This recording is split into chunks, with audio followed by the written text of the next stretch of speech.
दोस्तों आज हम आपके लिए लेकर आए एक नया वीडियो। आज हमारे पास ये डिस्पोजल गिलास जिसके अंदर हम अभी पानी भरने वाले हैं और पानी भरकर इसको जलाने वाले हैं। देखते हैं कि क्या होता है। तो चलिए दोस्तों वीडियो शुरू करते हैं। दोस्तों आप ऐसे खतरनाक एक्सपेरिमेंट घर पे करने की कोशिश ना करें, क्योंकि आपको पता ही है हमारी तो बात ही अलग है।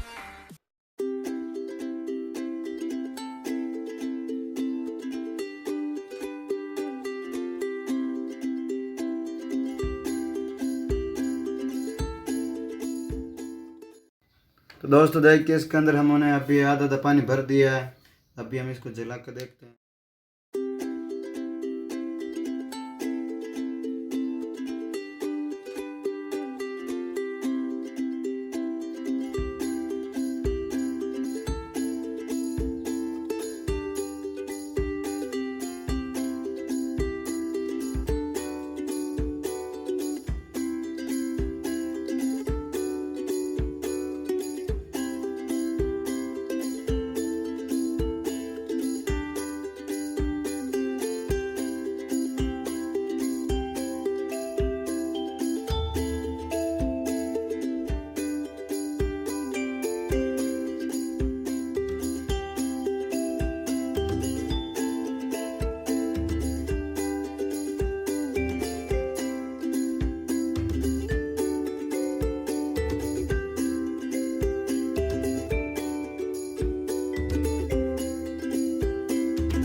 ये देखिए दोस्तों पानी से ऊपर जो है कि हमारी पूरी गिलास जल चुकी है। ये देखिए जहाँ तक पानी था वो ऐसे ही रह गया।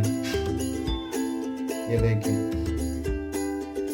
दोस्तों इस वीडियो में इतना ही। वीडियो पसंद आए तो वीडियो को लाइक जरूर कीजिए और ऐसा ही हमारे नई वीडियो देखने के लिए चैनल को अभी सब्सक्राइब कर लीजिए और बेल आइकन को भी दबा लीजिए। मिलते हैं नेक्स्ट वीडियो के साथ। जय हिंद जय भारत।